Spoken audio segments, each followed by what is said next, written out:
नमस्ते, हाय, हेलो, कैसे हैं आप सब। चलिए कहानी शुरू करते हैं। जब विकी अपने माता पिता को बाथरूम के बाहर छोड़ एक तौलिया लेकर बाथरूम के अंदर घुस जाता है नहाने के लिए, वही उसके माता पिता अपने बेटे की बातों से हैरान एक दूसरे को निहार रहे होते हैं। और उसके बाद फिर उसके पिता भी ब्रश करने में मसरूफ़ हो जाते हैं और उसकी माँ फिर रसोई में चली जाती है। विकी नहाने के बाद अपनी माँ के पास कपड़े उपड़े पहन कर रसोई में जाता है और कहता है, माँ, क्या बना रही हो। उसकी माँ मुस्कुरा कर कहती है, खाना बना रही हूँ। वो हंसते हुए कहता है, माँ, खाने में क्या बन रहा है ये भी जानना चाहता हूँ।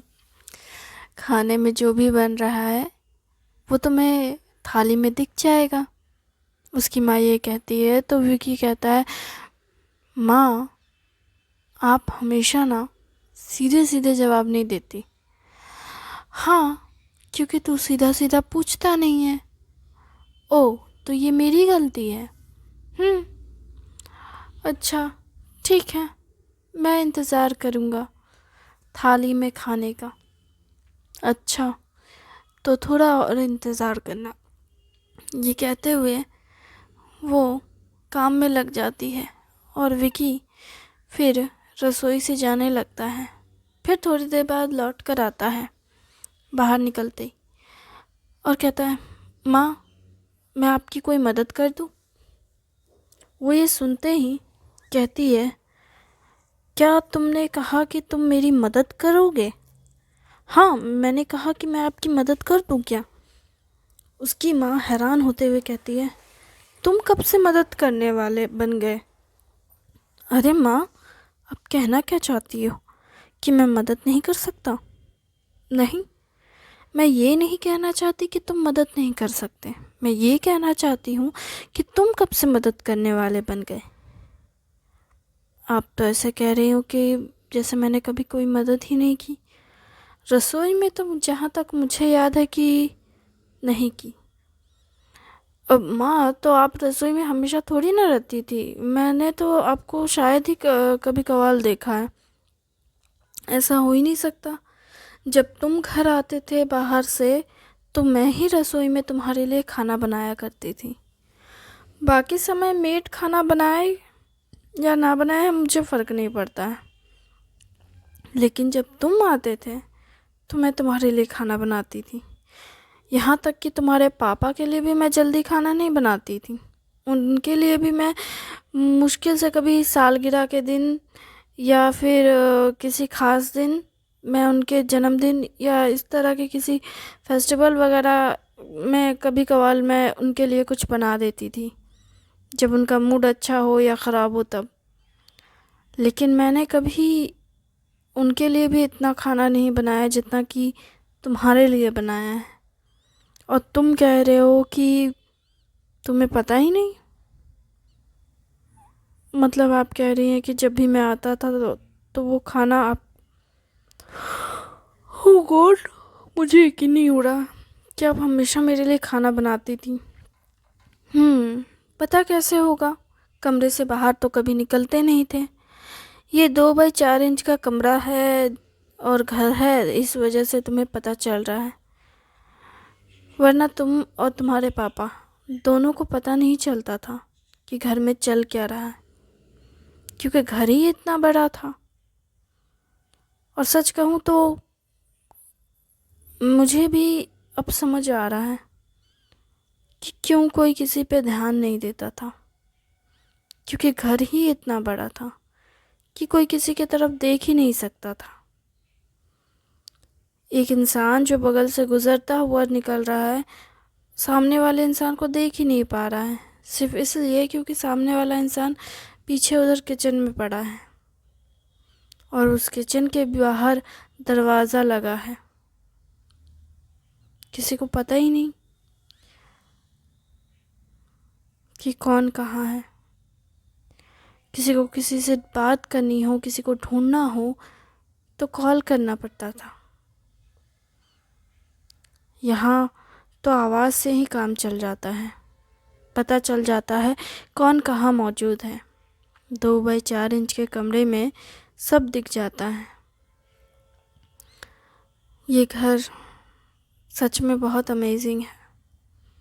जब से यहाँ आई हूँ तुम्हारे पापा को, तुम्हें साफ साफ देख पाती हूँ। बाकी समय तो देख भी नहीं पाती थी। घर पे देखने के लिए भी तुम्हें कमरे में जाना पड़ता था। तुम्हारे कमरे में जाती तो तुम दिख जाते थे, वरना तो तुम तो कमरे से बाहर ही नहीं निकलते थे। सच कहूँ तो कभी कभार सोचती हूँ कि इतना पैसा किस काम का, जब मैं अपने बेटे को हर रोज़ नहीं देख पाती, या उसे देखने के लिए मुझे इधर उधर जाना पड़ता है। और वो घर जिसमें मुझे चक्कर लगाने में भी मौत आती है। अच्छा माँ, आप ऐसा क्यों बोल रही हो? क्यों बोल रही हूँ? क्योंकि वो घर ही इतना बड़ा है। उस घर में इधर उधर जाने में ही मुझे 5 से 10 मिनट लग जाता था। ऊपर से नीचे आने में लिफ्ट को भी 5 मिनट लगता है। ऐसा नहीं है ना? हाँ, ऐसा तो नहीं है, लेकिन अगर आप 35वें माले से सीधे ग्राउंड फ्लोर पे आना चाहें तो ऐसा ही होता है।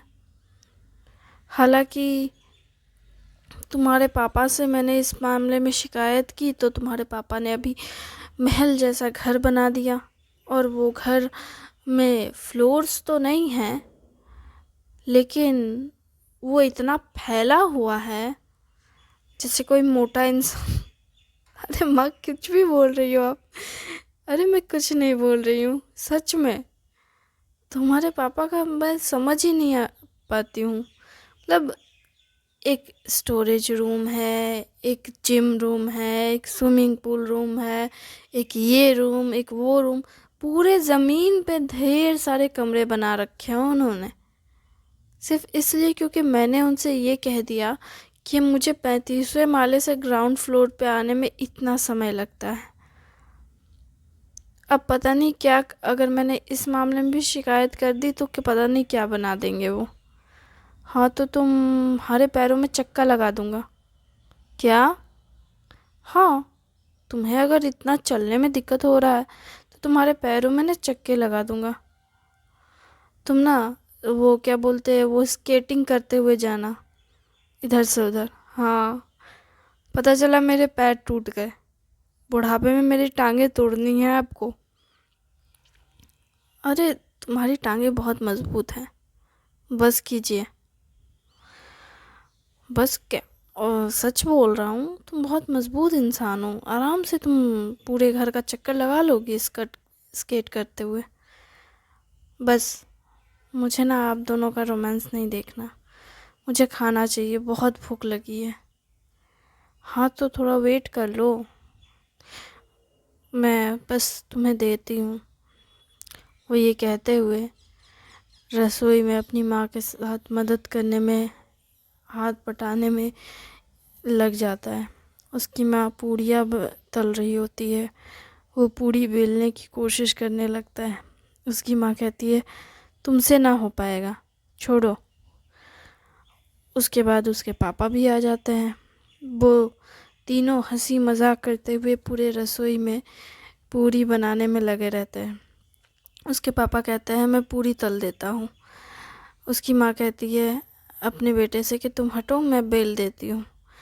फिर वो विकी को साइड करते हुए दोनों हस्बैंड वाइफ पूरी बनाने में लग जाते हैं। और वो अपने मम्मी पापा को इस तरह से देख बहुत खुश होता है। वो देखता है कि उसके माता पिता कितने अच्छे से काम कर रहे हैं। जहाँ उसकी माँ के साथ उसकी तालमेल बनाते वक्त इतनी अच्छी नहीं हो रही थी, जस्ट बिकॉज कि उससे पूरी नहीं बेली जा रही थी, पर उसके पिता के आने के बाद उसकी माँ और उसके पिता दोनों बिना झगड़े, बिना किसी को कुछ कहे, बस कंटिन्यू काम कर रहे हैं, और उनके चेहरे पे एक सुकून भरी मुस्कान देखने को मिल रही है। इसे देखते ही वो तुरंत रसोई से बाहर चला जाता है। उसके बाद उसके पिता कहते हैं वो चला गया, जिस पर वो कहती है आपकी वजह से। हाँ, इसमें वैसे मेरी क्या गलती है, लेकिन अभी आपने हाँ कहा। हाँ लेकिन मतलब इसमें मेरी तो कोई गलती नहीं है, उससे बेला नहीं रहा था। तो मैं जानता हूँ कि आदमियों से बेला तो जाता नहीं है, तो बेलने का काम तुम कर रही थी, करो, मैं छान देता हूँ। उससे वैसे भी पूरियाँ नहीं छना जाएगी, और वैसे भी हाथ तो जल जाएगा। भी छोटा बच्चा है, वो क्या जानता है इस मामले में। उसके पिता के ऐसी बातें रसोई के बाहर वो जैसे सुनता है, वो हैरान।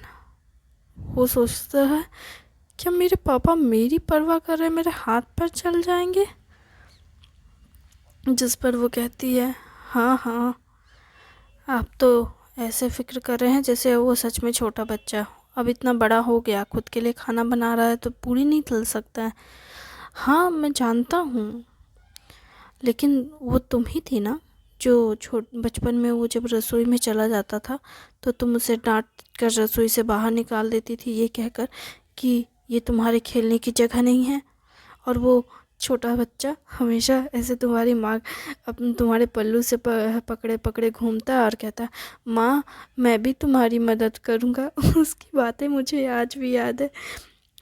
अच्छा, वो तो मेरी तरफ देखता भी नहीं था। अच्छा बस कीजिए, वो सुन लेगा तो सुन लेगा तो सुन लेगा। उसे भी तो पता होना चाहिए कि वो कैसी हरकतें करता था। कितना प्यारा लगता था ना उस समय। वो तो है। मुझे तो याद है कि मैं ज़्यादा समय ही नहीं दे पाता था, लेकिन जब भी मैं घर आता था वो हमेशा तुम्हारे पल्लू से बंधा रहता था। हमेशा देखता था मैं तुम्हारे साड़ी का पल्लू पकड़ इधर उधर घूमता रहता था। जहाँ जहाँ तुम जाती थी वो वहाँ वहाँ जाने लगता था। रसोई में तो उसको बसेरा रहता था।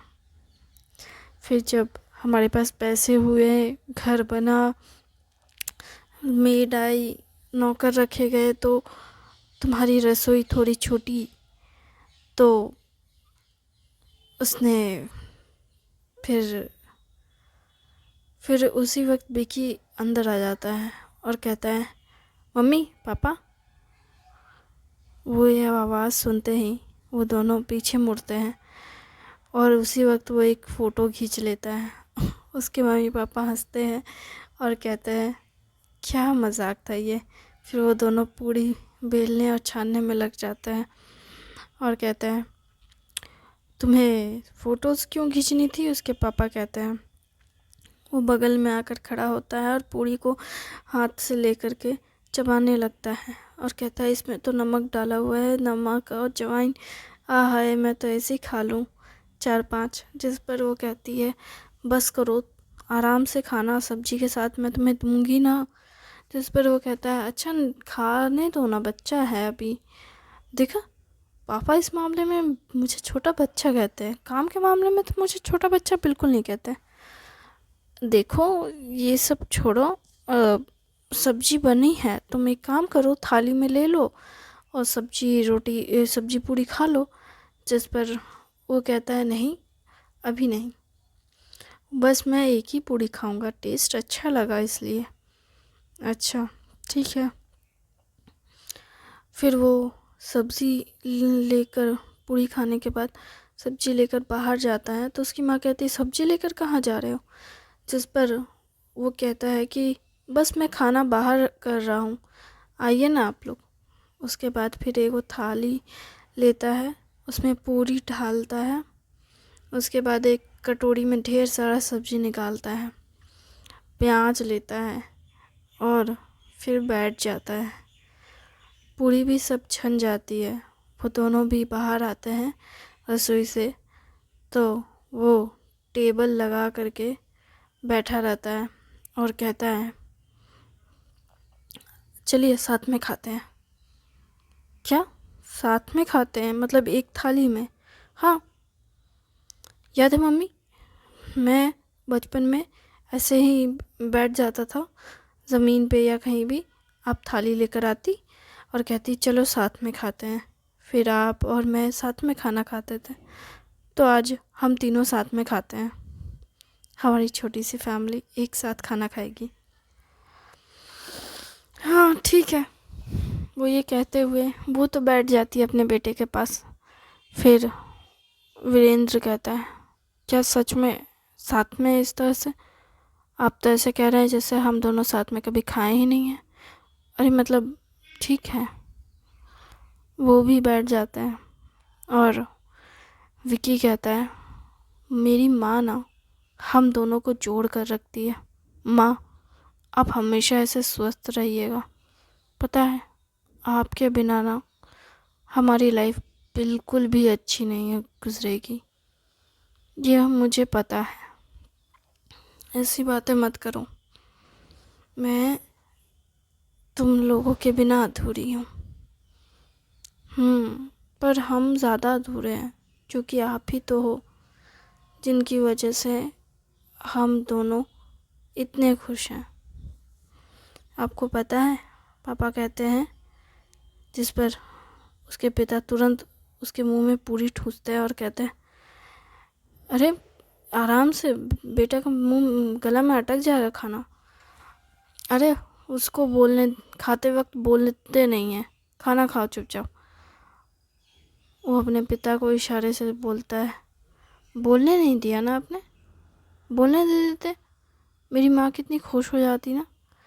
वो कहते हैं इशारे से, बस करो, इतना भी बोलने की ज़रूरत नहीं है, उससे पता है मेरे बारे में। फिर वो कहती है, आप दोनों क्या बकबक कर रहे हो इशारों में? मुझे समझ आ रहा है, लेकिन मुझे बता सकते हैं? आप ज़ोर से बोलेंगे तो भी मुझे समझ आएगा। नहीं, ऐसा कुछ नहीं है। हाँ बिल्कुल नहीं माँ, हम तो बस ऐसे ही बातें कर रहे थे। इशारों में बातें करने की ज़रूरत नहीं है, आंखें मटका मटका के। तुम लोग एक दूसरे को ये करने की ज़रूरत नहीं है। वैसे मुझे कुछ याद आया। वो ये कहते हुए जैसे सोच में पड़ जाती है और बहुत सीरियस होते हुए खाने को खा रही थी। उसके पिता कहते हैं, क्या हुआ, कुछ हुआ है क्या? तुम खोई खोई सी लग रही हो। अरे नहीं, मैं सोच रही थी कि क्यों ना हम चले। क्या मतलब? खा ले, खा तो हमने लिया है, बर्तन ये धो लेगा, हम लोग चलते हैं अब। क्या? तुमने कहा था यहाँ 1 हफ्ते से ज़्यादा रहना है, अभी तो 2-3 दिन ही गुजरे हैं। तुम जाना चाहती हो? हमें बाहर ट्रिप पे जाना था ना, शिमला। हाँ जाना तो था, तो फिर क्यों ना हम चलते हैं। तुम बर्तन धो लोगे ना बेटा? हाँ माँ, मैं धो लूँगा। ठीक है। और हाँ, वो जो तेल है ना कढ़ाई में जिसमें पूरी तली, वो तेल तुम किसी शीशी में रख देना। और हाँ, जब भी कुछ बनाओगे तो दोबारा इस्तेमाल जो कि हो रहा है, तो जितना इस्तेमाल करना चाहो उतना ही इस्तेमाल करना, और अगर बच जाए तो उसे फेंक देना, ठीक है? कहना क्या चाहती हैं आप? कहना चाहती हूँ ये कि तेल को 1 से 2 बार ही इस्तेमाल करना चाहिए। तो जो कि मैंने पहली बार 1 बार में इस्तेमाल कर लिया है, तो दूसरी बार तब इस्तेमाल होगा जब तुम्हें कुछ बनाना हो, और जब भी कुछ बनाना हो, तलना हो, तो उस बार में पूरा ख़त्म कर देना। अच्छा ठीक है। ताकि उसे तीसरी बार इस्तेमाल मत करना, दूसरी बार में ही उसे ख़त्म कर देना। ठीक है, मैं समझ गया। अच्छी बात है, समझ गए तो। मुझे नींद आ रही है। क्या आप सोई नहीं थी रात भर? हाँ नहीं मतलब, हाँ सोई थी, बहुत अच्छे से सोई थी। मुझे लगता है कि कोई आपके साथ नहीं था, इस वजह से आप सोई नहीं है। विकी ऐसे बोलता है तो उसकी माँ कहती है, बदमाश कैसी बातें कर रहा है, ऐसा कुछ नहीं है, बल्कि मैं तो बहुत आराम से सोई थी, एकदम फैल के सोई थी पूरे बिस्तर में। इतने आराम से तो मैं जल्दी सोने को ही मुझे नहीं मिलता। अच्छा ऐसा भी कुछ है क्या? उसके पिता ऐसे कहते हैं तो वो कहती है, हाँ बिल्कुल, ज़्यादातर तो कोई मुझे सोने ही नहीं देता है, परेशान करता है, क्योंकि वो आता ही नहीं घर। थैंक यू वेरी मच इस कहानी